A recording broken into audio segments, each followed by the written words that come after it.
And welcome back to the DigiGods podcast. Wade Major here again with Tim Cogshell sitting in for Mark. Second week in a row. So Mark will be back next week, and then the week after that we will have our big holiday gift guide, which of course is the Tuesday before Thanksgiving and Black Friday. A lot of great stuff. It's going to be fun this year. Really, we're trying to load it up. We kind of raised the bar a little too far last year. It was an epic show with far too many interviews, but yeah, you know, we'll mix it up. A little bit of housekeeping off the top. We still need intros for the next phase of the show. We want new intros, so please, by all means, send us your suggestions for intros to gods@digigods.com. Always looking for a Vox box or two, so if you have any questions, you can email them to us at gods@digigods.com, or just record yourself asking the question. Send us the audio file. We'll pop it into the show, gods@digigods.com. And remember also that all the shows, all the titles that we talk about on each show are hyperlinked to Amazon or to other, if they're not Amazon available, they are available elsewhere, sometimes on proprietary sites. So just go to DigiGods.com, and you will find the complete rundown of all the titles we talk about with those hyperlinks to where you can find them on Amazon or elsewhere. So if you miss something or whatever, you don't need to go back. Just go to the site, DigiGods.com. And we are, of course, still working. Just been under the gun with a lot of things to do, but we are still working on getting our CineGods site launched, which will be the future home of DigiGods, as well as a lot of other fun stuff. And Tim, you will be part of CineGods as well. Yes. Can't wait to get involved in that. Talk about a whole lot of things. A lot of things. We're going to have recipes there too. Mark will have a home for all of his horrible recipes that he's using to turn me into some kind of a sugar addict. Anyway, as a matter of housekeeping, so we're starting to collect a lot of screeners for our LAFCA voting. Yes. And have you watched any of them yet? Well, at the moment, I'm getting the screeners for movies that I've seen already. so I haven't bothered to watch a whole lot of them. It's not like the DVDs that we get here. But in the coming weeks, they'll be popping up. Yeah. Well, and Straight Outta Compton I missed, so I got to watch that. Well, I saw Straight Outta Compton when it came out. I think it was one of the ones we talked about. Is that going to be in the running for anything? Probably not. For a while there, we thought there might be one or two sort of acting nominated. O'Shea Jackson, the young man who plays Ice Cube's son, who plays Ice Cube, who is Ice Cube's son. Great performance, but I at this point I don't think it's going to pull off a sort of anything. Have you watched anything in that Sony Classics batch? There's just a ton of Sony Classics titles that came in, and I haven't even glanced at any of them yet. Well, a lot of those were Diary of a Teenage Girl, and a few of those I had seen as the year went by. So a lot of interesting movies. But I got to tell you, I haven't seen a lot of Oscar bait at all yet. Have you seen Carol? Haven't seen Carol yet. Saw Truth. Wait till you see Carol. Really? Wait till you see Carol, the Todd Haynes film. Yeah. It will blow you away. Okay. It's astonishing. You have to put Emmanuel at the top of with The Revenant for another cinematography Oscar. I mean, he could win 3 in a row, which is unprecedented. But it is a gorgeous looking movie. It is a gorgeous looking movie. It's really impressive. Can't wait to see that one. It's really good. Well, let's dive into some stuff here. You know what? I'm gonna do what I did last week. I'm gonna burn through some stuff that nobody wants to hear about. Mark never lets me talk about. But I got a ton of British television here, and his thighs are probably itching right now. Yeah, well, he can suck it. Let's pull it all up here. I'll just go through here because there's. Oh, there we go. There we go. That's what British television does to me. Anyway, a lot of great stuff here from BBC and PBS and Acorn. So some really fun series. And, all comedy and whodunit stuff mostly. It's amazing, isn't it? You would think that after like 65, 70 years of whodunits and procedurals that small island would have gotten sick of that stuff, but yet they just continue. There's like an affection for it, going all the way back to Conan Doyle, I guess. Yeah, you have your Perot, you have your Marple, you have. It's crazy. Yeah, sort of reconfigurations, but nevertheless, there it all is. Well, here's one of them: Miss Fisher's Murder Mysteries, Series 3 on DVD and on Blu-ray. This is kind of it. Let's say if Miss Marple were a young hot Australian, That's what she would be. And of course, this is an Australian show, but we consider it British for the sake of the purposes of this show. This is nice period sexiness, murder mysteries, all kind of set in period Australia in Melbourne. Nicely written, well acted, a lot of fun. Some good bonus features on it, galleries and some character clips and whatnot. It's Miss Fisher is a sharp show if you've seen it on public television. George Gently takes place in the 60s. Love those shows. They're great, aren't Michael they? Kitchen, if I'm not mistaken. Yeah. No, this is not Michael Kitchen, but Martin Shaw. Oh, Martin Shaw. Okay. Martin Shaw, who's, they're the same generation. They're similar deal. But yeah, Martin Shaw plays George Gently, who's a chief inspector in the 1960s. Really great British procedural stuff. Nice and super well written. Very, very, just kind of. I mean, how would you? They have a. It's not like Law and Order, right? There's something almost more. It's like Law and Order feels written. It feels like they've watered down the detective stuff for American audiences. Well, they have the beats they need to hit in the sort of American day. With these, they don't. I was thinking of Foyle's War, which is Michael Kitchen. That's Michael Kitchen, sort of right? Post-war. Yeah. But this was a little bit later. What I liked about that is that it is set in the 60s, and that sort of mod pop thing is going on in all those. The haircut, the hairstyles, the sideburns, and it's great stuff. Sort of anachronistic. So this is George Gently, Series 7 on Blu-ray, a well-shot show, really cool. Vicious, the complete second season, is great. And you know why it's great? It's great because they went and they got real actors. They went and got Derek Jacobi and Ian McKellen and just said, be good. Yeah. They could have just let them ad-lib everything and it would still be great. So anyway, this is actually a fascinating show starring two old, great British gay actors as gay men. Going at it with fabulous, reckless abandon, and it's great. It's a lot of fun. If you haven't seen it, that's highly recommended. Vera, set 5. Brenda Blethyn, just a superb actress. This is also from Acorn. This is an ITV production. ITV, of course, does Downton Abbey, so they know exactly what they're doing. And this is just great female detective police procedural. It's fantastic, and she plays a chief detective, a chief inspector, exactly the same as in George Gently, except this is present day, and it takes place in Newcastle, and kind of a rural area. So it's not an urban procedural; it's more of a rural procedural. But really good writing and just perfectly produced. Last of the Summer Wine. This is the 2005 series. This thing is still funny, but it's feeling a little dated. This show has run forever and written by Roy Clark, who is just a fixture in British comedy and never seems to run out of ideas. But I'll tell you, if you've seen one, you have truly kind of seen them all. Midsomer Murders needs no introduction. This is also first rate. This is the Blu-ray series. That series must have ran for 15, 16 17 years. There you go. Yeah, the late 90s. It's just never ending. But it is a great show, and they keep finding new ways of just reinventing that intensity that they have in every single episode. There's a great New Zealand police drama now. This is a new thing. This is on a 2-disc Blu-ray set. It's called Harry. And Sam Neill, with a mustache and gray hair, tries to make us forget that he's Sam Neill, but it doesn't really work. But the real star of this thing is Oscar Knightley, who plays Detective Harry Anglesia.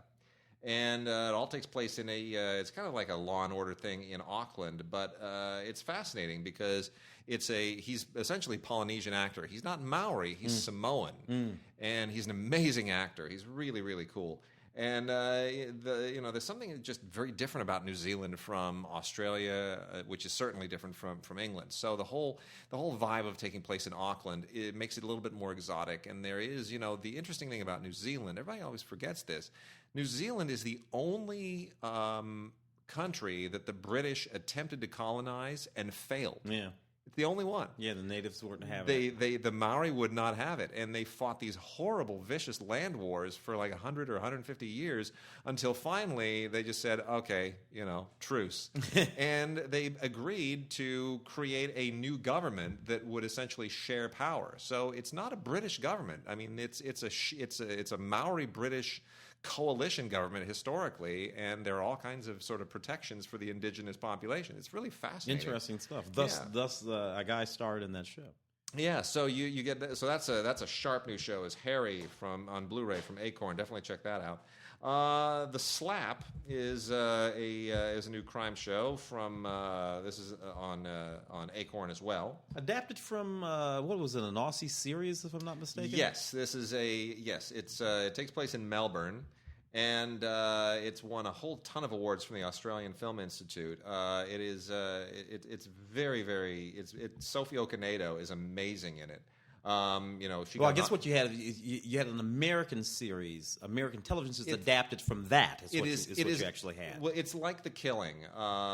It's similar in many respects to The Killing.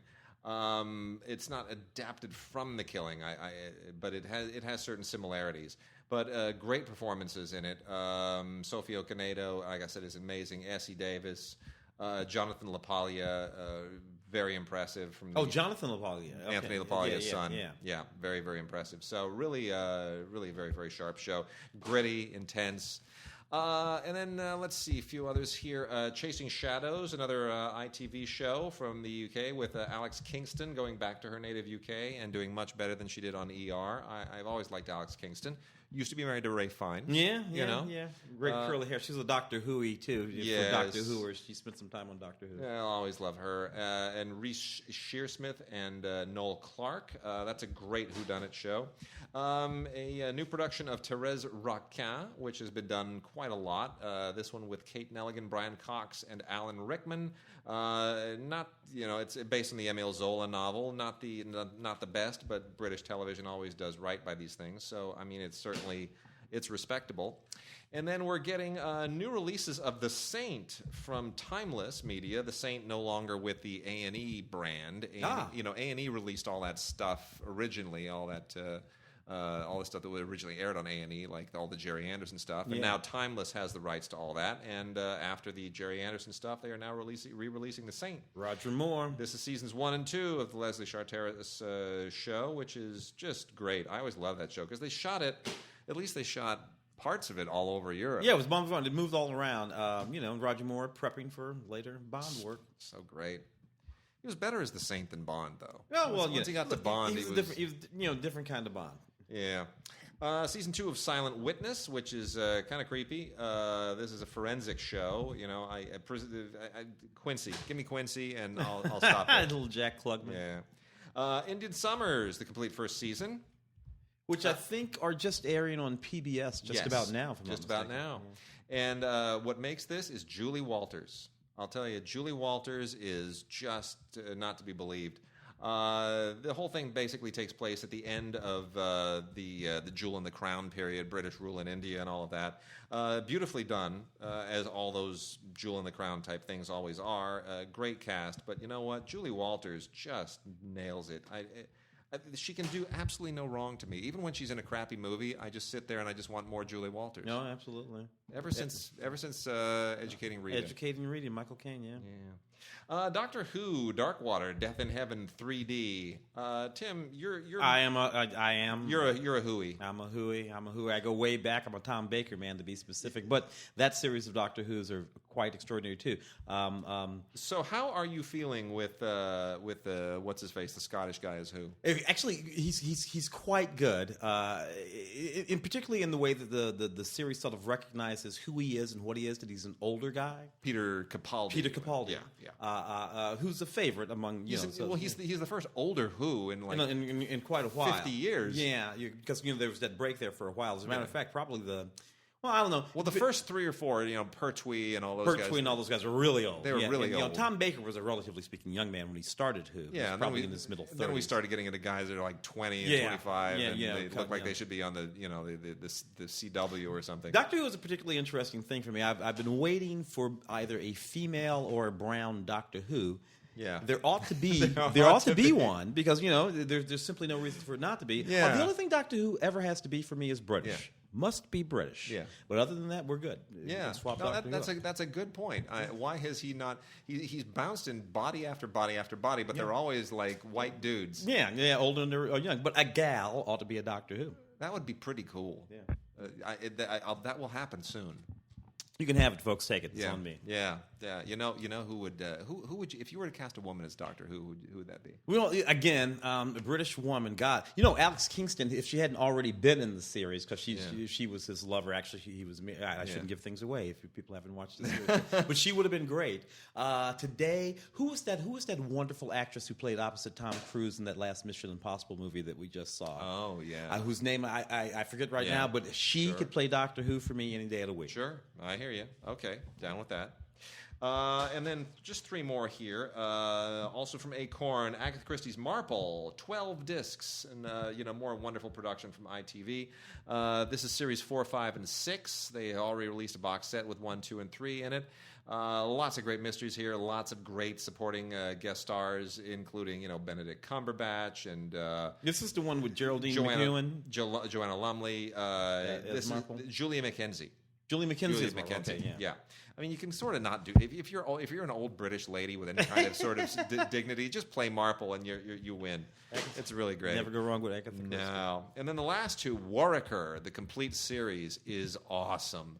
Bill Nye just is one of those actors who he almost makes it look too easy. He does. It almost feels like he's doing the same thing and everything, which is that thing that he does is very very slow, but somehow. Every time he does it differently, and he just vanishes into the part. Well, the level of intelligence that he insinuates into each of those characters is always, there's a range of intelligence of Bill Nye. What's wonderful is these British actors. Yeah. They can do that, can't they? They can have this very varied career where they can do a British television series, obviously theater, all of that, Globe.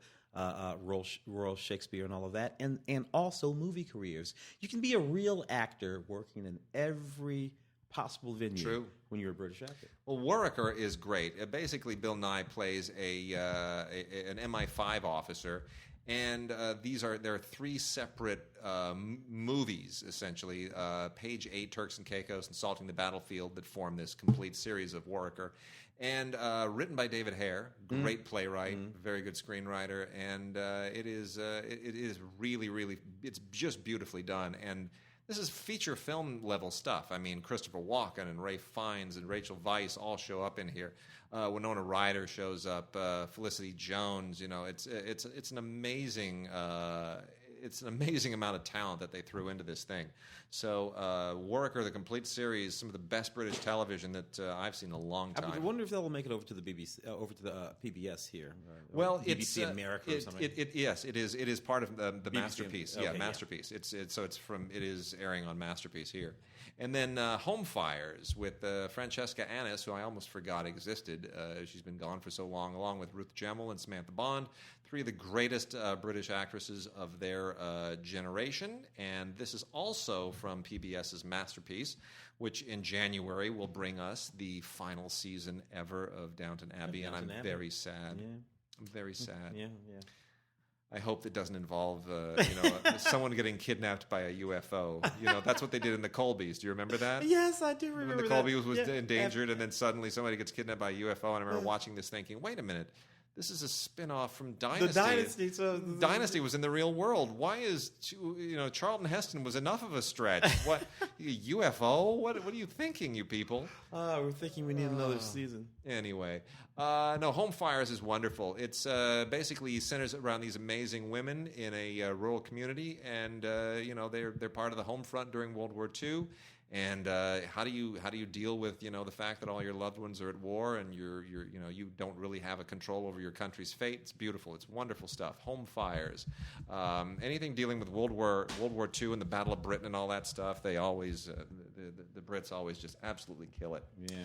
All right, Tim. They always win the war too. It's really great. That's right. So let's talk about new movies. There are some big new movies this week, and.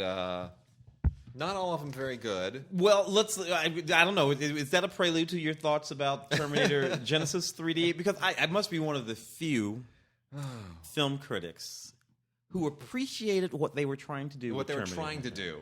Which is not necessarily what they achieved. But I do have this appreciation when filmmakers are familiar with the canon of a series of films. Now, I will say this is not a great movie. Yeah. For a number of reasons, but I will appreciate this about it.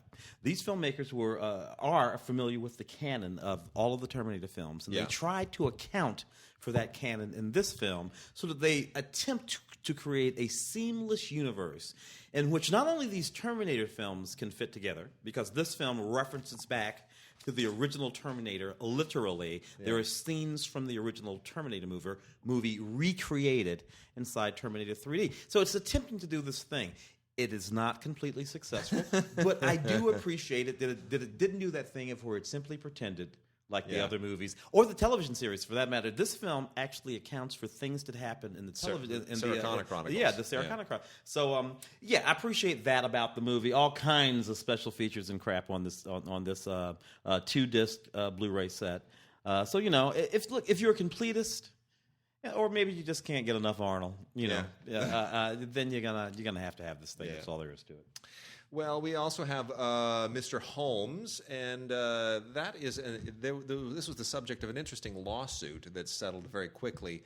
Ian McKellen plays an aging Sherlock Holmes living in the shadow of his own myth, who winds up in a rather interesting caper of sorts, which we will not reveal.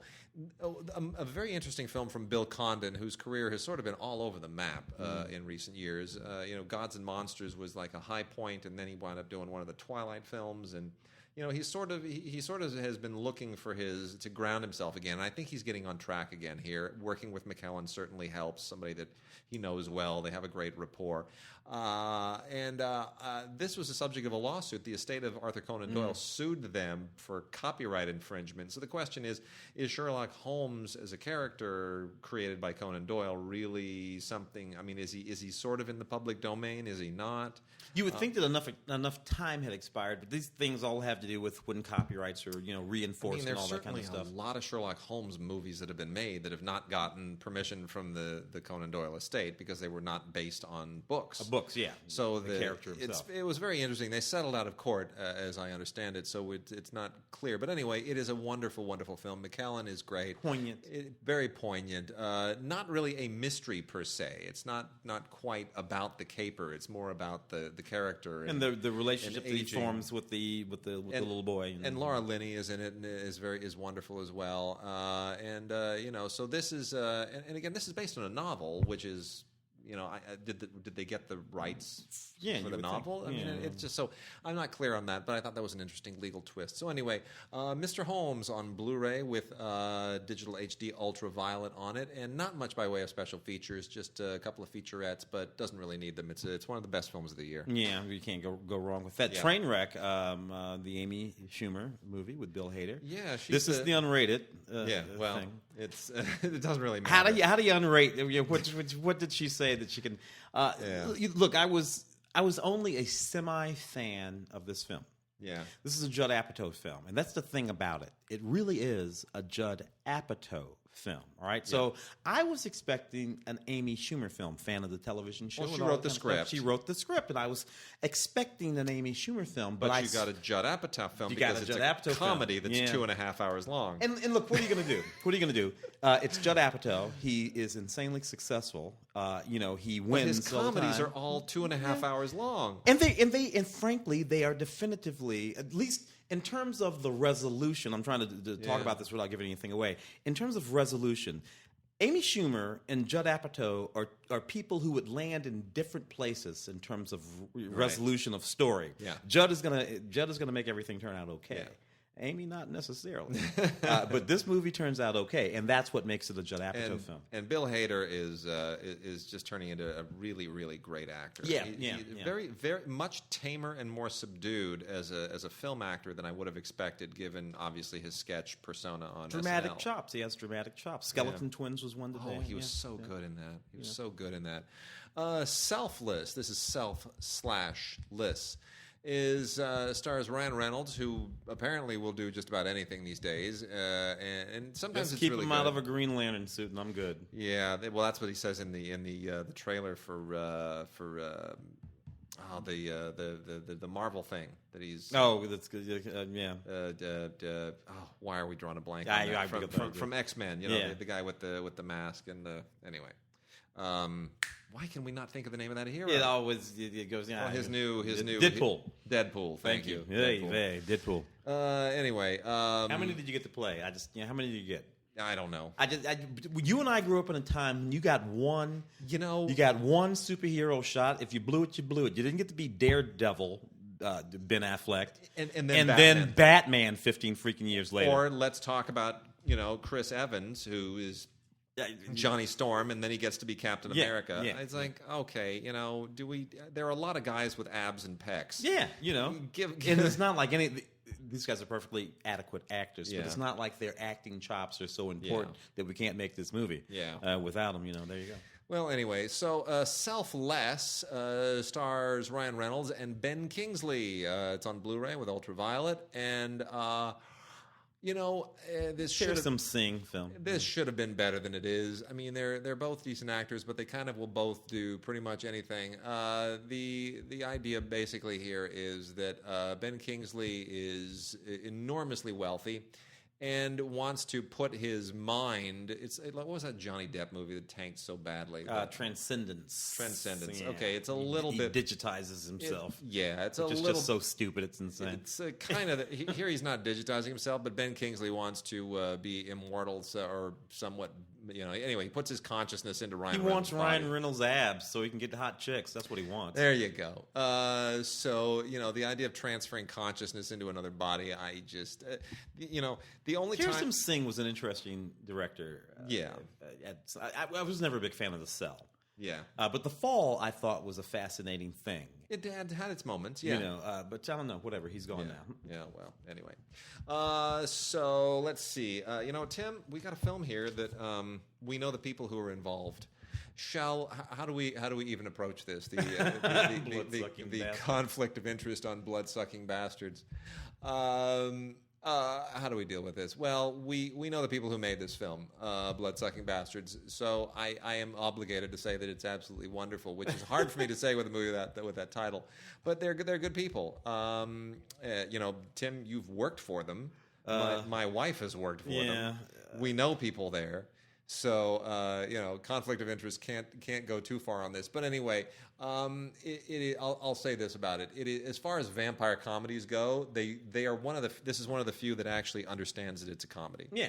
So it doesn't take itself seriously, which is such a relief. It's funny and it's fun. If you had watched this movie anytime during the month of October up until yesterday, you would have been having a good time. And look, with the title "Blood-Sucking Bastards," then you put it on the shelf. You wait till next Halloween. It's good cast too. Most of them are unknowns, but they're it's a good sharp young cast. So too bad it didn't come out in time for Halloween, but there it is.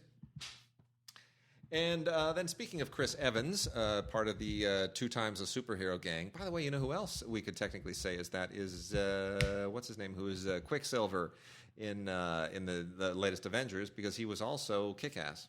Oh, with the curly-haired boy.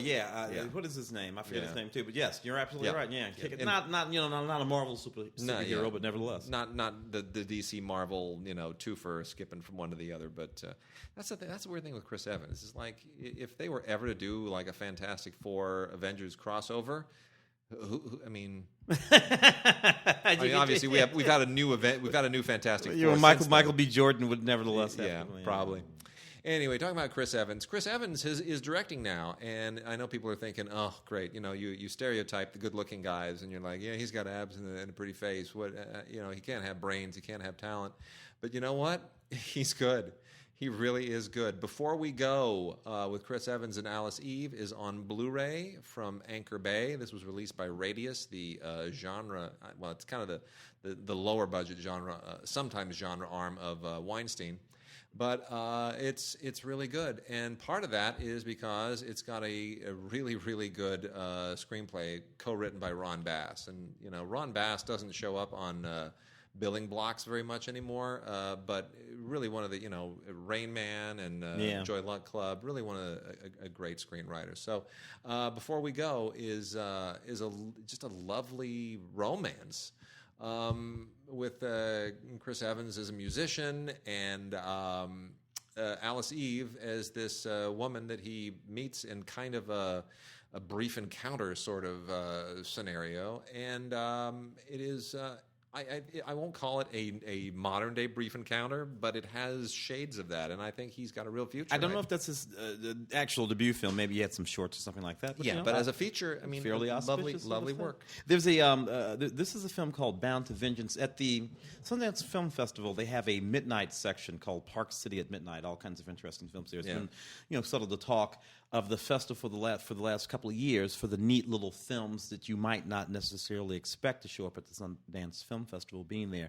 Bound to Vengeance is sort of interesting to me. I simply like the premise of it. It's a dark little film, but it's about a young woman who is chained in the basement of one of those sort of sexual predators for about 9 months or so. We think about the film Room that's sort of floating around right now and might be up for some Oscar contention. I think Room will be up for quite a few Oscars. The interesting thing about Room, had it not been for the Cleveland abduction case, the actual Cleveland, of which there's been a film made, I think Tara Manning or somebody's going to be in that film. It might be a TV movie. I don't think it's going to be a feature. But had it not been for that case, and they made that film Room, credulity would have been stretched. I would have said to myself, you know what? I don't think I accepted that. Well, there have been a number of these, and there's also that one. I can't even remember the name of the woman, but it's closer to Room, where he built that tent in the backyard, and she wound up having 2 kids or something, and his wife was involved in the whole thing. And the cops went to the door.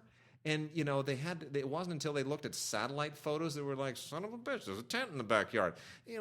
Sometimes you just want to beat your head against a wall that these things carry on this long. It's an absolutely intriguing thing, which makes this little movie interesting.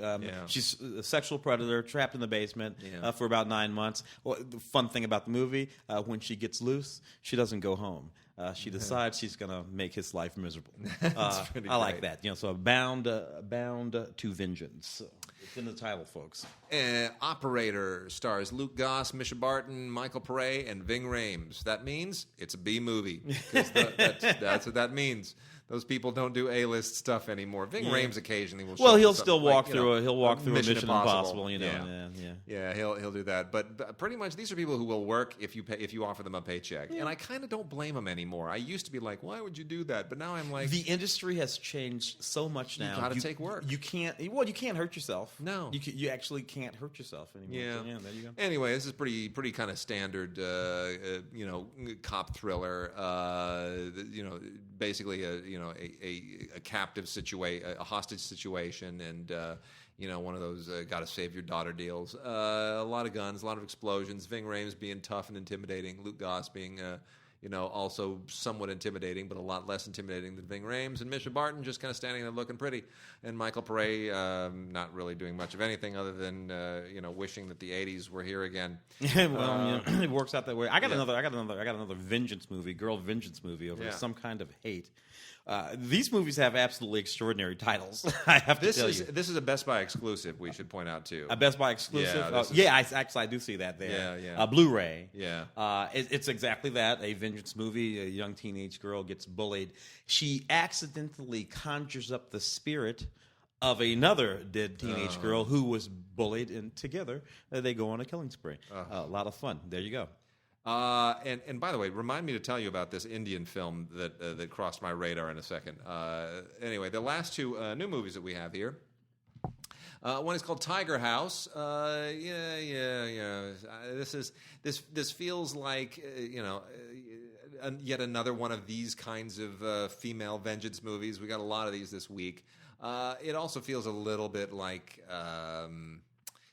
I don't know. It feels like The Raid and The Raid 2 in some respects. It feels like it's borrowing some of that as well. Anyway, so Kaya Scodelario, who was in The Maze Runner, I really not sufficiently familiar with the Maze Runner films to place her. But anyway, she is basically, well, how do I put this? There's a bunch of guys, some home invasion robbers. She's at her boyfriend's house, and a bunch of home invasion robbers break in. And Doug Ray Scott is one of the the bad guys, and she has sort of got to be the one to take them to task, and boy does she ever. And we've seen this a million times.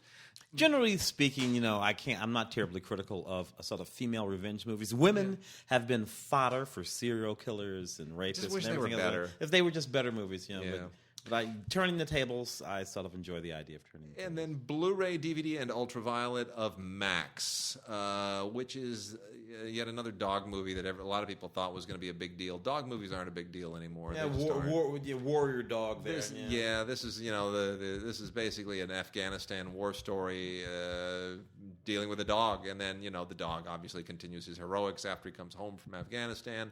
Yada yada, so forth and so on. Look, if you love dog movies, you'll probably like Max. You could do worse, but I saw that movie. It was a downer. It was the actual downer. The thing about dog movies, they shouldn't be downers, even if they have a sort of Turner and Hooch, Old Yeller, all that kind of stuff. Old Yeller's a downer. Yeah, it's a downer. It takes you down and leaves you there. All right, Tim. We got a big stack of classic films. Classic cinema coming out this round. And the first one is a wonderful Criterion edition of Mulholland Drive. Mr. Lynch. And I'm going to tell you something about Mulholland Drive. I want everybody, when you get your Mulholland Drive Blu-ray, I want you to go to just about 10 minutes from the end of the film. Oh, so enjoyable. Go in exactly 2 hours, 17 minutes, and 33 seconds. Mm-hmm. And Naomi Watts is sitting there at a booth in the cafe, and she reaches down for the money, and there's a close-up of her hand reaching for the money. That is not her hand. No, I hate to break this to our listeners, but that was a pickup shot taken later. That is not Naomi Watts' hand. That is my wife's hand. Yes, that is my wife's hand. A long association with David Lynch. With David Lynch. Yes, my wife worked for Lynch for quite some time. She was a production executive on Mulholland Drive, I am very proud to say. And the stories that I lived through. Now, mind you, not my favorite Lynch film. I have plenty. I'm a big fan. I'm a big fan. It's a nutty movie. I love Lost Highway. I love Wild at Heart. I love The Elephant Man. I love Eraserhead. Fire Walk with Me. I'm a Fire Walk with Me. By the way, did I ever tell you that the time that we had a private screening of Eraserhead? No. Lynch does this every once in a while. We at the Sunset Screening Room in Burbank. Okay, yeah, I know the one. Yeah, he booked that, and just on a whim, he's just like, let's see Eraserhead. So he booked that, and we all got invited down to sit there. And of course, because it's a private screening, there are no smoking rules. So David will sit there in the front seat, and he is smoking away, and you are inhaling his secondhand smoke because it's his damn movie. Anyway, it's quite something to watch Eraserhead with David.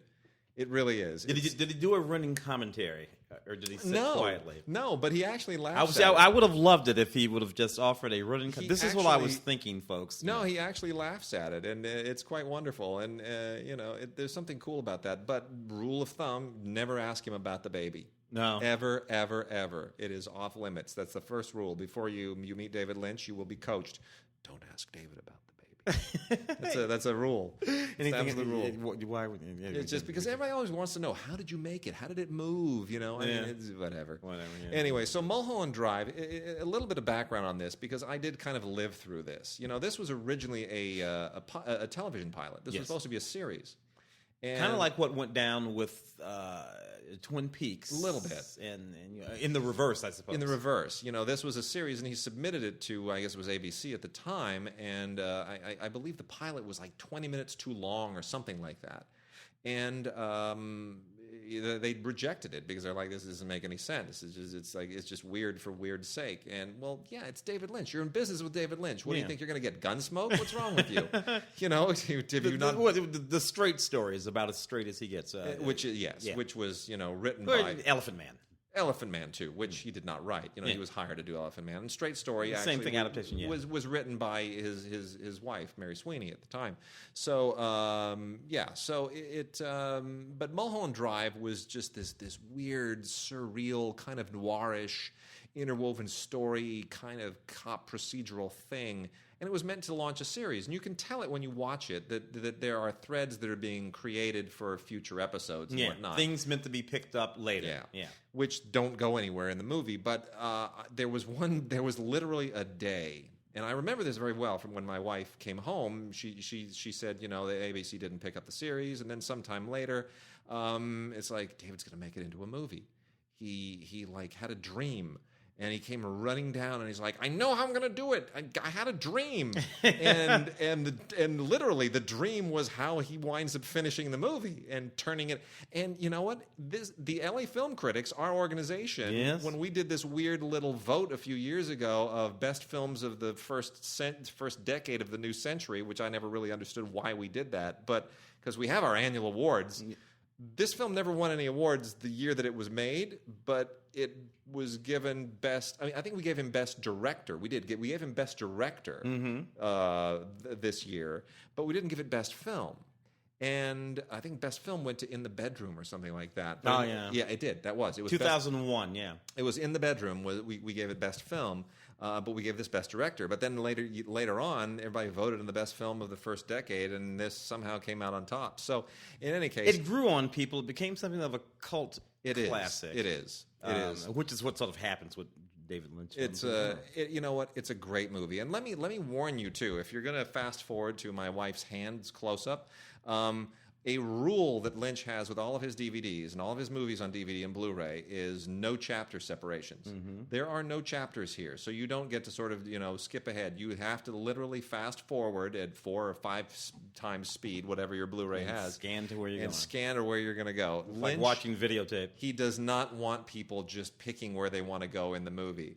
He believes you should sit down and watch it from beginning to end. Not an unreasonable sort of... Not unreasonable. I mean, it's a 2.5-hour movie. Yeah. So, you got to... It would make more sense for me for him to believe that about his films. Yeah. If his films always went someplace specifically in some sort of coherent fashion. But given that they, generally speaking, don't, what difference does it make where you start Lost Highway? Lost Highway, and we spent a lot of time on Lost Highway, but or on Mulholland Drive. I mean, it's a great film. It grows on you more and more you watch it, and it launched Naomi Watts. It launched Naomi Watts. It effectively launched Justin Theroux as well. Yes, that's a young Justin Theroux. He wouldn't be with Jennifer Aniston if not for this movie. I know he wrote a bunch of big movies, so he might. He's written some big stuff. He might have Tropic Thunder. Yeah, he might have had a.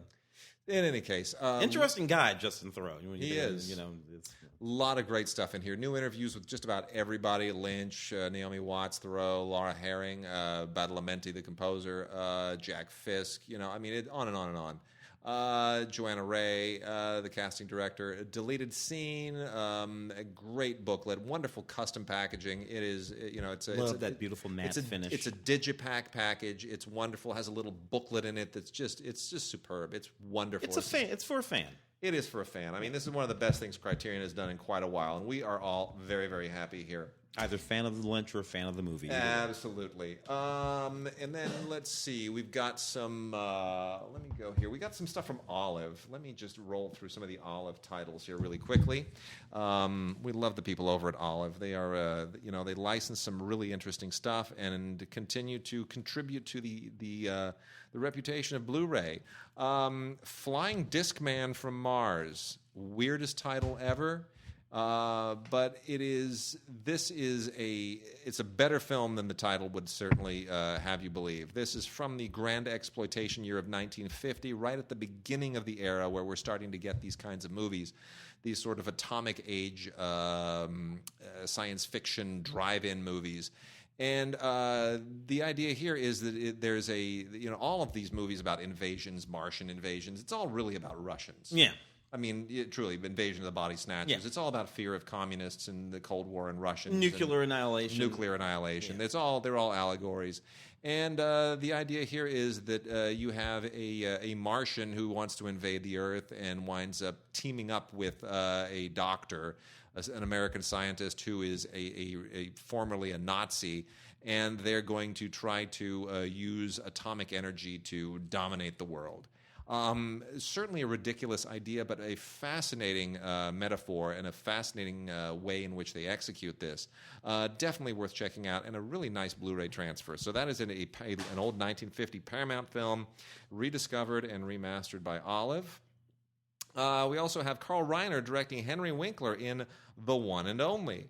Kind of a weird little lost title here. I love that movie back in the day. It is just one of the sweetest films. This is from 1977, which is when the thing about 1977 is unless you were Star Wars or Close Encounters, everybody's kind of forgotten about you. Yeah. Well, okay, Annie Hall and maybe a couple other films, but really maybe Robert Altman or two, Nashville. I think something came out around then. But anyway, so this is Carl Reiner directing a film written by Steve Gordon, the late died too soon guy who directed and wrote Arthur, and it's a sweet comedy. It's a really sweet comedy, one of the better screen performances by Henry Winkler, and I'm sorry that people probably have forgotten about this, but it's worth checking out.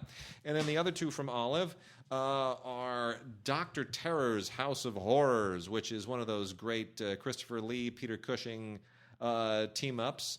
And, kind of trying to maintain the spirit of their Hammer films. This is, of course, from 1964. And it is not quite that terrifying, not quite a horror film anymore, but it is really nicely done because it's directed by Freddie Francis, who did a lot of these things and did them very, very well. Freddie Francis, of course, also a superb cinematographer. Dr. Terror's House of Horrors. And the last one of my all-time favorite comedies. And I've got to give Burt Reynolds props for directing this. This is just a wonderful film, and I cannot thank Olive Films enough for digging this up from the MGM library. The End. Yeah. Burt Reynolds and Dom DeLuise have never been funnier. And Carl Reiner is in this as well in a small part. I mean, this also has Myrna Loy, for crying out loud. Myrna Loy, Pat O'Brien, Norman Fell, Joanne Woodward, Strother Martin. This is an amazing cast. And yet they are all overshadowed by these two lunatics. Burt Reynolds, a guy who wants to commit suicide and can't bring himself to do it. And Dom DeLuise is going to help him out. Dom DeLuise. Until he changes his mind, and Dom is still trying with all his heart to kill this guy. This movie is so funny. It is so beyond funny. They were the most odd little comedy team. For so a while funny. There, the Cannonball Run movies. Just the oddest little comedy team. But it's so funny. The End is such a gem, and I'm so happy it's out. So thank you, Olive. What do I got over here? I got one, a 1966 film, Dr. Goldfoot and the Bombs. Interesting. For a couple of different Italian sort of Mario Bava sort of adapting these films. This one has Vincent Price in it. With these, there's an audio commentary too. So the idea is that this crazy doctor, builds these sort of female robots that he's going to use to set off a thermonuclear device and all this kind of stuff. You and I were talking a little bit earlier. I was before I came over to do the podcast with you. I was watching an episode of The Bionic Woman with John Houseman. Nice. And the episode involving the three episode series involving the fembots. So this sort of takes off of that. Obviously, a takeoff from some of the James Bond movies popular at the time. This is 1966, Dr. Goldfoot and the Bomb Girls. And then, of course, we have Peter Fonda and Brooke Shields in Wanda, Nevada, 1979 film. You're graduated from high school, actually. Oh, wow. She was only 14 years old at the time. Neat little movie. I remember this movie from back in the day. It was right after Endless Love. That she had done. So it was that period when she was still trying to make her way as a very, very young actress and movie star, floating around. Blue Lagoon hadn't happened yet, so she was like floating around in that entire area there. So sort of an interesting retrospective of Peter Fonda, Brooke Shields. Interesting stuff. Lee Marvin and Gary Grimes. Do you remember the Spikes Gang? I never saw the Spikes Gang. I only remember it from television. It's an early sort of an early 70s movie, Richard Fleischer film. And it was from that period when Lee Marvin was popping up in all kinds of stuff. You'd see a young Ron Howard in the movie, Noah Berry in the movie, stuff like that. This was a period when you could actually make films like this, and they were sweet and funny, and you could kind of get away with these sort of light Charles Martin Smith kind of westerns, but not really westerns. And of course, here, Sidney Poitier's Lilies of the Field. This is just a really a really poignant and sweet movie that still Lilies of the Field is a great film. It still works today. Yeah. What I love most about this movie is this is Sidney Poitier. Of course, Sidney Poitier is a builder, a contractor, and these nuns need him to do something for them, and they sort of bamboozle each other in this sort of lighthearted way, and he does something for them. What I love about this movie is the sort of respect that goes back and forth between these people as they grow into this relationship, and of course. It doesn't play the nun angle it doesn't make it cloying. It's very easy to overplay that because there were a lot of movies from this period dealing with nuns. And, you had a lot of people showing up in habits. Audrey Hepburn. Audrey Hepburn. And Diana Ross. Yeah, and Julie Andrews and The Sound of Music and Heaven Knows Mr. Allison. Yeah. And, on and on and on. I mean, a lot of nuns. But this one really treats it with a great deal of respect. Adapted from a novel. It's a very bright film, 1963 film. What's interesting to me is you couldn't make this film today. Could not make Lilies of the Field as a theatrical studio feature film today. No, you couldn't. I don't know, kind of sad. There's a lot of stuff that, that's true. Some interesting stuff here from some other labels. Film Movement Classics. Film Movement now has a Classics line, which I'm so grateful they have, and they are releasing Blu-rays. And this is a film I had never even heard of before, which I'm sort of amazed. Mickey Rourke and Helena Bonham Carter in a Liliana Cavani movie called Francesco. And, I'm familiar with Cavani. Obviously, I know Mickey Rourke and Helena Bonham Carter. Had no idea any of them had worked together on a movie. So this completely came out of the blue for me. This is from 1989, and really sort of just a surprise. This apparently was in competition at one point in the Cannes Film Festival. So that was that interesting period for Mickey Rourke when he sort of eschewed Hollywood. Yeah. He had gone off and done some boxing. Went back to boxing for a while, and then came back to acting. Yeah. Restless James Dean kind of trajectory. But in any case, it is it's basically inspired by a monograph that was written by Hermann Hesse, and it centers on the life of St. Francis of Assisi and the creation of the Franciscan order of monks. And it is, Liliana Cavani has made some rather gruesome movies in her career, one of which Andy and I did a commentary for a Cohen film from some months ago. And, it is sometimes we struggle. The Night Porter is sort of the most famous film she ever did, and you sometimes struggle to sort of appreciate what she's trying to do in her movies. But this is completely different, and it is a much more subdued Cavani here with wonderful performances. Mickey Rourke and Helena Bonham Carter are both wonderful. You would think Mickey Rourke as St. Francis of Assisi, how's that going to work? You know what? It totally works. It is just wonderful. So a wonderful little piece of history in a movie that I didn't even know existed previously. Britt Eklund, we got a couple here from VCI. The first one is Britt Eklund in What the Peeper Saw, along with Mark Lester and Hardy Kruger. This is a never-before-seen widescreen uncut version. Now, since I have never seen any other version other than this, I can't speak to what was cut and what wasn't, and how this compares to any other versions. But it is a pretty great thriller, to be honest. With Britt Eklund, oftentimes just associated as a hot blonde that Mick Jagger once dated. Yeah. Actually, a surprisingly good actress in a number of films. And early 70s movie. Yeah, and the idea here is that she begins to believe that her stepson, played by Mark Lester, of Oliver fame, may have murdered his actual birth mother. And then, of course, fill in the blanks, Evil Child and Scared Woman. A couple of great Dirk Bogarde movies on another title here from VCI. Campbell's Kingdom and Agent 8 3/4. Dirk Bogarde can sort of do no wrong by me. One of my favorite actors of the 60s. Really, just great face. Could have been James Bond if not for... for other actors getting in the way, just one of those guys. There's a lot of actors who could have been James Bond, and never had the shot. But anyway, really a couple of very cool films.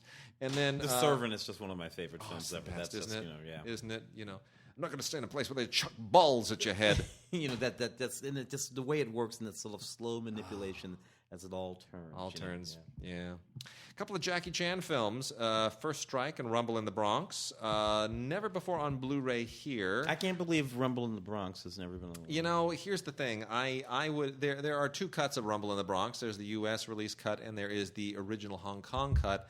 I always recommend people to import the original Hong Kong cut because it's about 15 minutes longer and it makes more sense.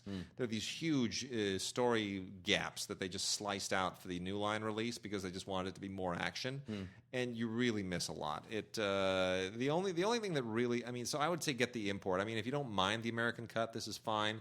The same thing with First Strike. Both of these are directed by Stanley Tong, who did Super Cop, the third police story movie. These cuts are both from Warner Brothers because they were with the New Line library, released here by New Line. But I would not recommend these if you are a purist, as I am. Those who don't know, I wrote a Jackie Chan book, which you can probably still get on Amazon for 50 cents. Hey, you know, and go to a new one. Yeah. And I don't get any royalties out of that either, so go knock yourselves out. But yeah, First Strike and Rumble in the Bronx are both great movies, but I prefer the Hong Kong cuts. I would recommend those if you can find an import version. Otherwise, these are fine. You know, nice transfers. The one thing about Rumble in the Bronx is that it was shot in Vancouver. And there's nothing in that movie that even looks like anything in the Bronx. It's Vancouver, especially when he's on the hovercraft at the end, and you see the mountains in the background, and you just go, "That's in the Bronx." That's in the Bronx. What mountains are those? But you know what? In Hong Kong, they don't care. They don't care. Bronx, Bronx, Cleveland, Los Angeles, Houston, San Francisco. It's all the same. It's somewhere over there across the Pacific. And then a couple others from Warner Brothers. We talked about Kiss the Girls a few weeks ago. Mark and I did. And the sequel, Along Came a Spider. That's 1997. Kiss the Girls and Along Came a Spider. This is adaptations of Patterson. I should read all those Patterson novels. Yeah. Well, this is Morgan Freeman reprising his role as Alex Cross, who eventually got to be played by Tyler Perry. How do you make your way from Morgan Freeman as Alex Cross? It makes no sense. Anyway, Yeah. Morgan Freeman's wonderful in these movies. I can't say that Along Came a Spider is very good. Kiss the Girls is a much better movie.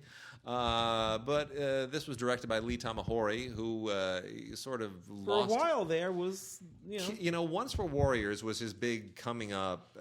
He's an Australian director. Lee Tamahori is also half Maori, and most people know him from an unfortunate incident that took place over here where he was caught... what was he?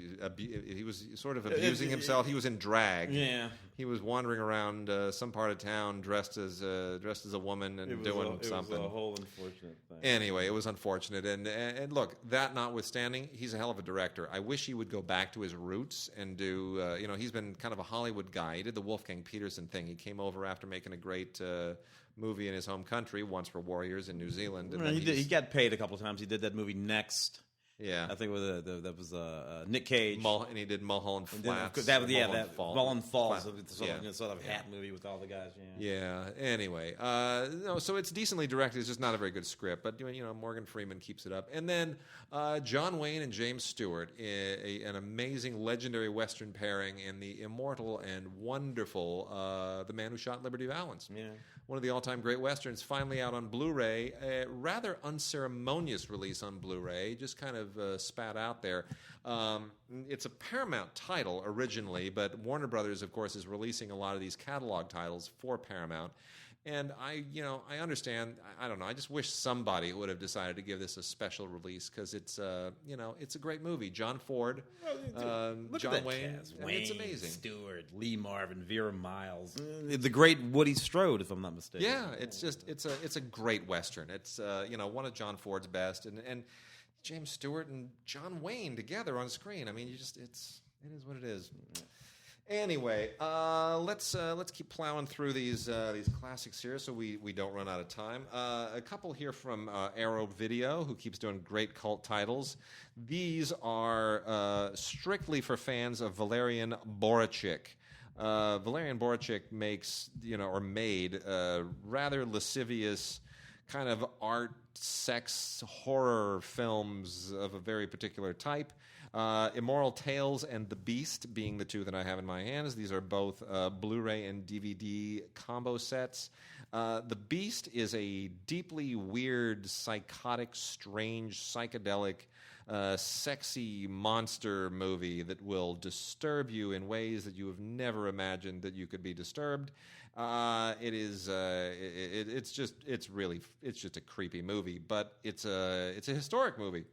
Because you just can't believe somebody would actually dare to do this. Comes with a Criterion's worth of tons of special edition extras, just huge amounts of stuff, documentaries and featurettes and television clips and short films and commercials, and it's tons and tons of stuff. And the same thing goes for Immoral Tales, which was Barczyk first film. And this also is just filled with all kinds of just depraved, decadent sex and gore, and yet it's an art film. It's a European art film. Barczyk is just a weird dude, and he made movies that nobody else can really. You just can't describe them. So, in any case, this also is just loaded with all of those kinds of extras. So, if you are familiar with Barczyk, you will definitely want to check these out. Interesting stuff. If Barczyk's name doesn't mean anything to you, immerse yourself in Wikipedia and maybe a few clips from YouTube before you really expose yourself. When I say expose yourself, I mean that literally. You might want to know what you're doing there. Yeah. What do I have here? The W.C. Fields Comedy Essentials Collection. 18 classic films. Short films and feature films by W.C. Fields. And actually, that's relatively speaking true. Most of the really, really good ones are on this disc here. Also a featured documentary. But you do get the bank dick. You get the gift. You get My Little Chickadee.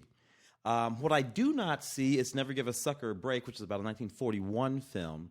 But these stretch all the way back to about 1932, first one, $1 Million Legs. So, if you're a W.C. Fields sort of aficionado or completist, you're probably going to grab it. Yeah, I am a big sort of W.C. Fields fan. When I was growing up, he fell into that category along with, Joey Brown and a few of those guys. The Marx Brothers, of course, was that whole sort of series of things that I thought were funny. So, W.C. Fields Essential Comedy Collection. Pretty awesome. Anything W.C. Fields. A bunch of Warner Archive collection stuff to make mention of as quickly as we can here. We are running short on time, but Warner Archive, of course, releases manufacture-on-demand titles available at warnerarchive.com, warnerarchive.com. The first one here is the Wild Bill Elliott Western Collection. Wild Bill Elliott had a moment and made a lot of B-Westerns that are of interest to people who like B-Westerns. Some of them are decent in here. The 49ers, not a bad film. The Maverick, also not a bad film. Rebel City, pretty good. Some of these, like Topeka, and a little bit less interesting. Waco, The Longhorn. I mean, these were certain kind of westerns, and they made them very quickly. But they smack of a certain era. Flaxie Martin with Virginia Mayo and Dorothy Malone is a pretty cool kind of forgotten noir. And I would recommend this certainly for noir fans. It's something you definitely should have. It's not kind of top tier, but directed by Richard Baer, who was a solid workmanlike kind of stock director of the day. And Virginia Mayo is always wonderful. You just can't go wrong with Virginia Mayo. We also have Public Hero #1, meant very clearly to reference Public Enemy #1. Lionel Barrymore, Jean Arthur, Chester Morris, really a great cast. Originally an MGM release, now in the Warner Library, thanks to Ted Turner. And this deals with the Purple Gang, which was an organized crime operation in the 1930s out of Detroit. And, this is all Prohibition-era kind of generated story. And actually a pretty interesting look at all of this with Chester Morris playing an FBI agent who's kind of on their tail. A little bit of an Untouchables kind of a feel to it. But Jean Arthur is just always wonderful. Just a total every woman in every respect. And, of course, Lionel Barrymore, it goes without saying, is amazing here as an alcoholic doctor. It's a wonder to behold his screen acting. The last three, Helen Hayes, Robert Montgomery in Another Language, directed by Edward Griffith. And Helen Hayes, one of the all-time great actors, just, more famous on stage than obviously in movies, but a wonderful performance here, along with Robert Montgomery. Both of them just really, really first-rate. Really a great pre-code drama adapted from a very, very popular play of the day. And locking in on the last two, Wind Across the Everglades, which is, strangely enough, believe it or not, based, or not even based, written by Bud Schulberg and produced by Stuart Schulberg. Now, Bud Schulberg, of course, most people will know, wrote, What Makes Sammy Run, one of the all-time great Hollywood exposés, and, of course, On the Waterfront.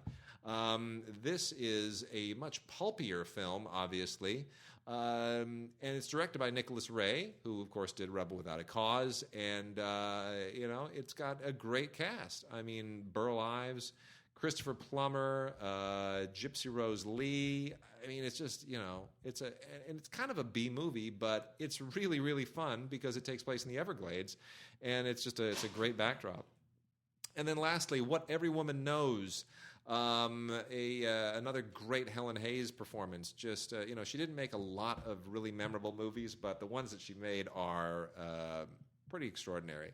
And in this one, it's also based on a stage play from 1908 by J.M. Barrie, who wrote, of course, Peter Pan, and it's quite a wonderful tour de force for her. A great performance, great drama, and a lot of sort of really it's a political story. The story deals in politics, but it's really just a great chance for Helen Hayes to interact with good actors and just chew the scenery and just show how amazing she always was, even as a young woman. Helen Hayes, can't go wrong there. I have this neat one. This is a limited edition from Twilight time, At Close Range.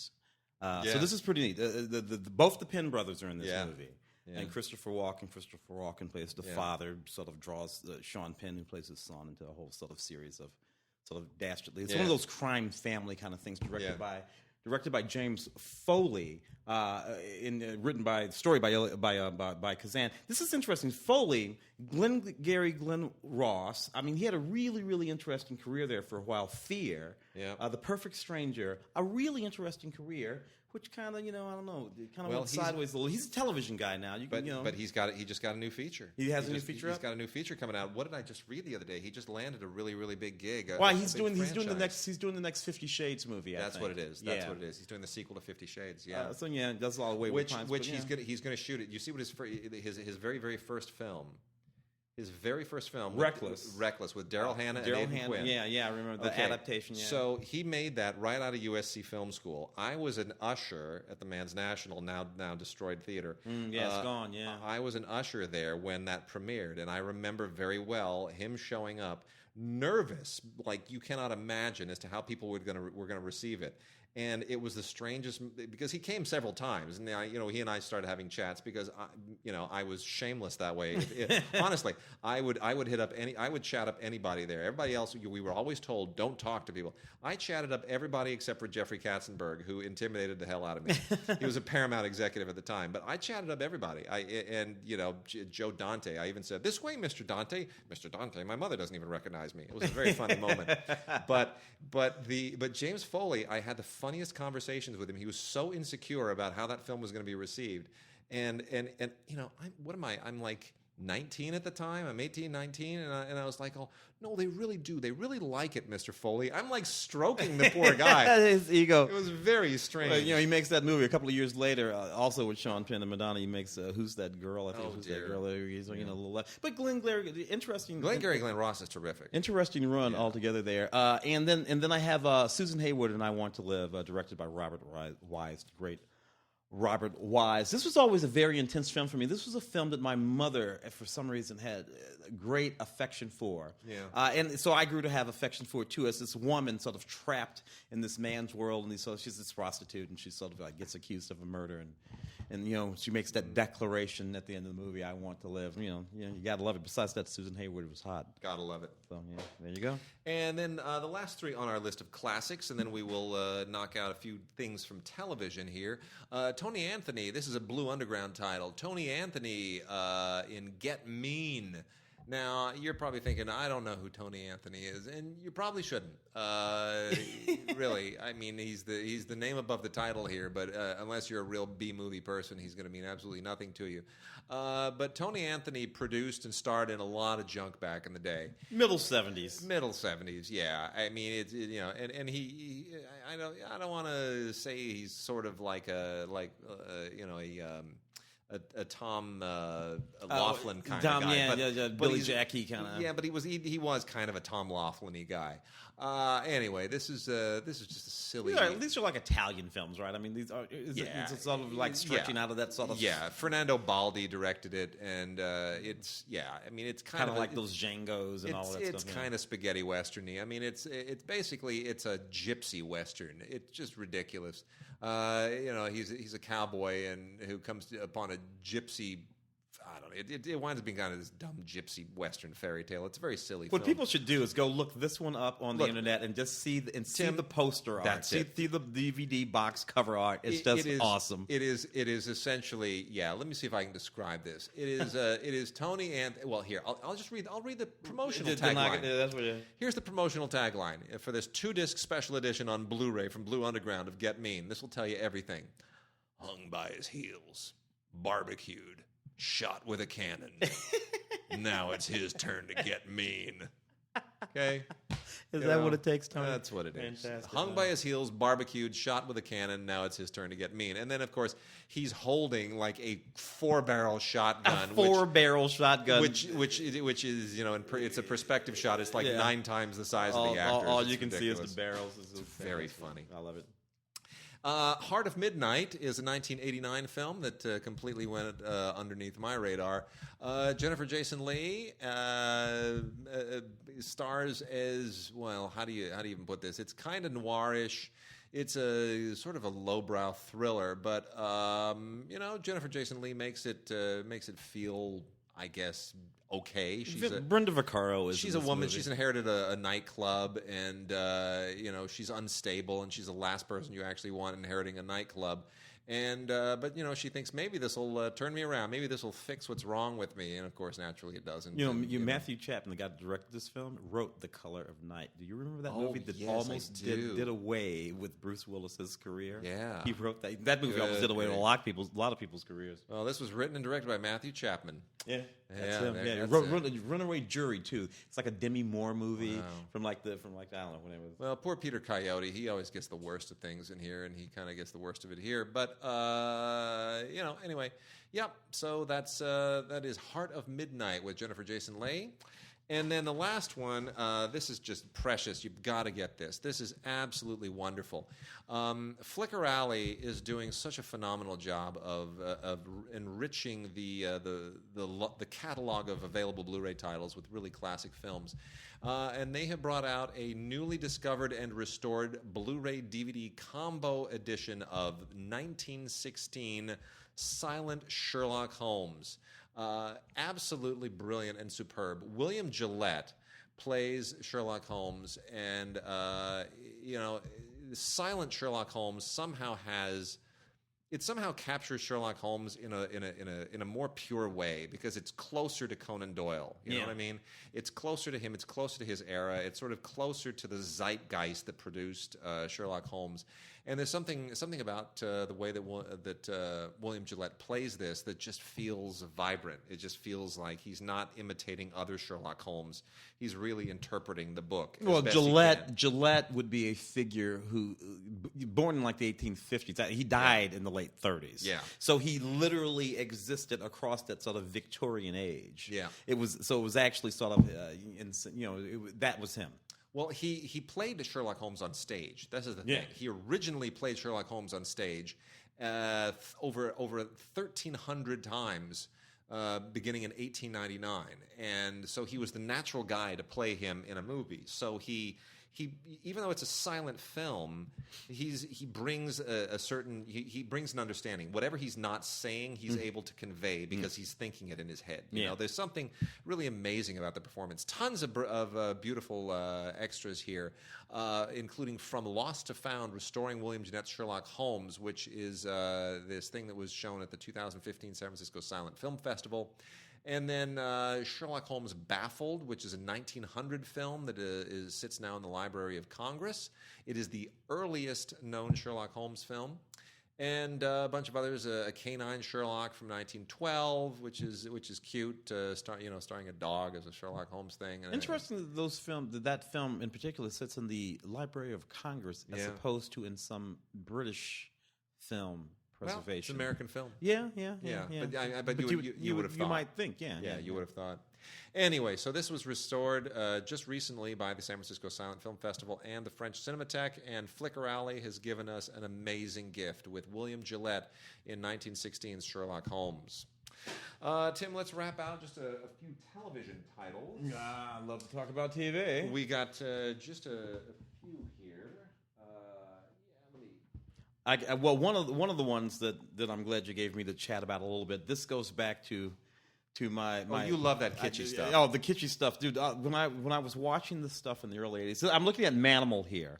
The very title of the show, Manimal, which tells you exactly what's going on. I remember watching the show every week. I think it only aired for probably, I don't know, less than a season, less than a full season for sure. Simon McCorkindale, as a man who had gone around the world studying all sorts of things and developed when he was in Africa this ability to change himself into any number of animals.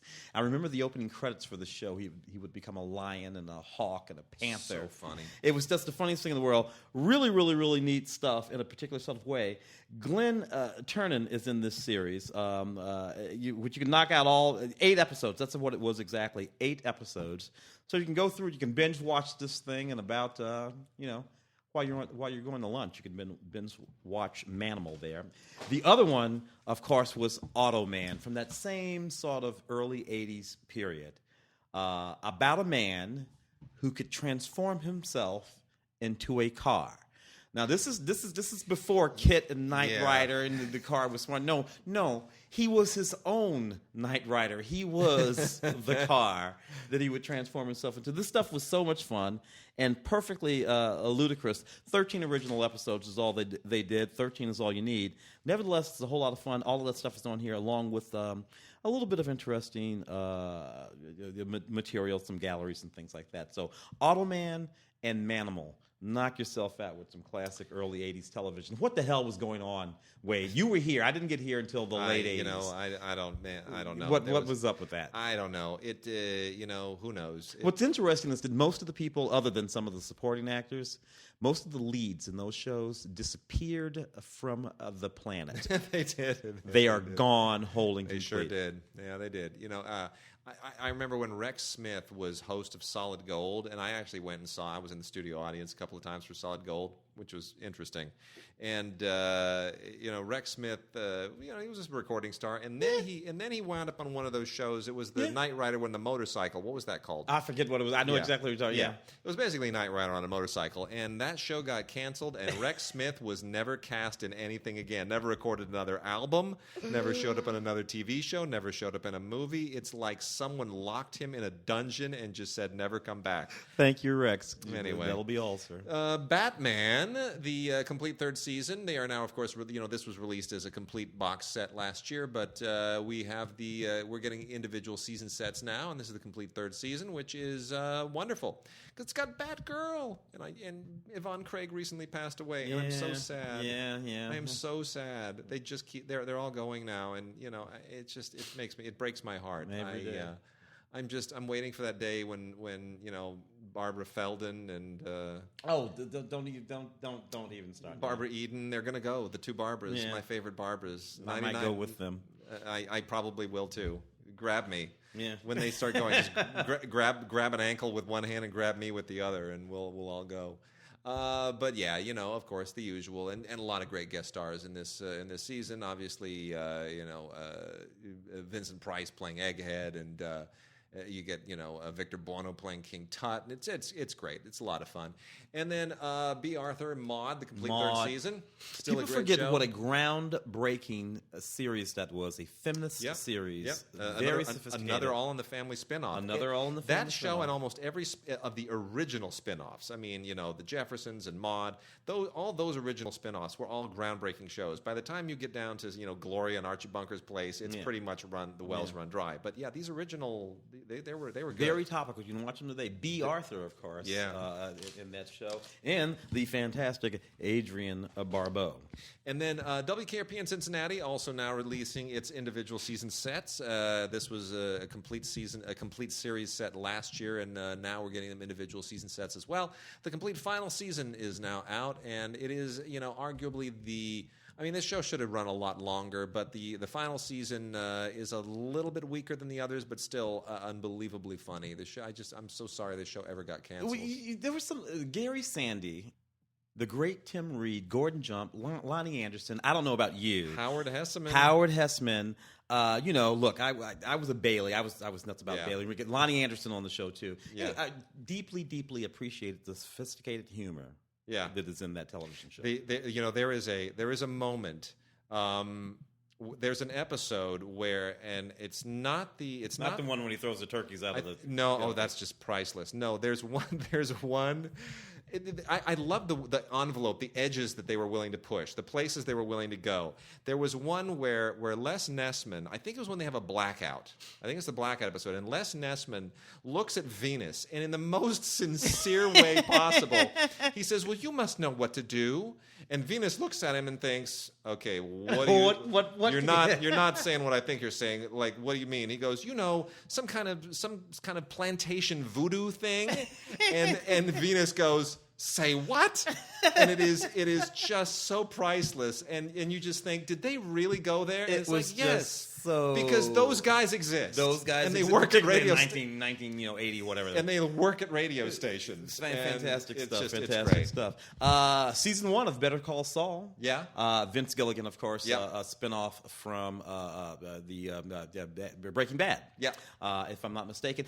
I have to be honest with you. Started watching Better Call Saul, appreciated 1, 2, 3 episodes, and for whatever reason just fell off and never did finish it. Yeah. So this will be interesting for me to sort of, check out the rest of that. Blu-ray here, all kinds of stuff, deleted scenes, a lot of behind-the-scenes conversations with Bob Odenkirk and Michael McKean and other folks. So, good stuff. Better Call Saul.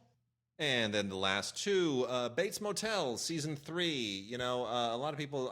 It's funny. I've talked to a lot of people who are like, "What happened to Vera Farmiga?" Yeah, there she is. Well, she's on Bates Motel. She's playing, which a lot of people swear by. It's a good show. Yeah. It is a shockingly good show for something that felt like they're just exploiting Psycho for the sake of exploiting it. But it is a shockingly good show, and she is great on it. And she'll do features again. She's a great feature actress. There's that stigma doesn't exist anymore where you cannot go from movies to television and back again. Yeah. No, you can go back and forth, and she's great on this show. It is a terrific show, and this is season 3, which is a lot of 10 episodes, and it is really very, very sharp. A lot of very interesting stuff here. That of course wraps around and has a referential to Psycho and whatnot. And then Tim, do you remember this? The Great American Dream Machine. Does this ring a bell? I do sort of remember Man, that. I remember those graphics for sure. This had just completely drifted into the back of my mind because obviously I was practically an infant at the time. But this was a public television show in the early 1970s that was essentially it was like the original Saturday Night Live, and it was this amazingly cool satirical television sketch comedy kind of Chevy Chase. It was amazing. Ken Shapiro. Great. Really great guests, and it was sort of revolutionary at the time. It paved the way for obviously Saturday Night Live, for SCTV, for Boys in the Kids in the Hall. I mean, all those kinds of shows. Fridays. We can go on and on and on. All these shows that sort of follow that format. This was the one that said you could do this. You can do this on television. It'll work. I don't give Laugh-In any credit for that. A lot of people might say, well, Laugh-In is the beginning of that. I don't agree. I almost put Laugh-In closer to variety show, right? The variety shows of the '60s, the Judy Garland show, and all the rest of those. I don't put that. This is the closest thing to that. And you even get, you have this famous sketch, Albert Brooks' Famous School for Comedians. Well, Albert Brooks would go on to do stuff for Saturday Night Live. Yeah.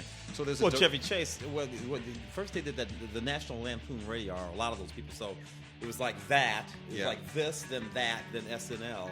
You see these people moving in lockstep across the zeitgeist. Charles Grodin, Albert Brooks, Chevy Chase, Martin Mull.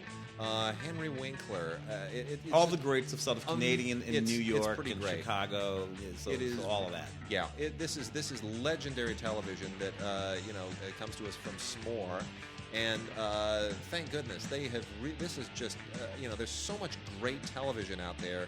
It's kind of fallen between the cracks, and man, this is really quite a discovery. So bravo, I applaud them. This is wonderful. This is Penny Marshall. This is where Penny Marshall came from. This sort of established her. So this is great. This is a 4-DVD set of The Great American Dream Machine. Really just classic television, wonderful comedy. You will not be sorry that you exposed yourself to this. This is really, really wonderful. 12 hours of just sheer bliss. All right. Tim, thank you so much for these last 2 weeks sitting in for Mark. Keeping it warm. Nice and warm, Mark. It's all ready for you, baby. Come back. Sit down right here. Mark will be back next week. And in the meantime, send us show openings. We want more show openings. We want more listener mail. We want more Vox boxes to gods@digigods.com. Please send it our way and go to DigiGods.com for the full rundown of this week's show with hyperlinks to where you can get all the titles that we talked about this week, and we will keep you in the loop as we're able to slowly get CineGods launched. That should not be too long now. See you next week.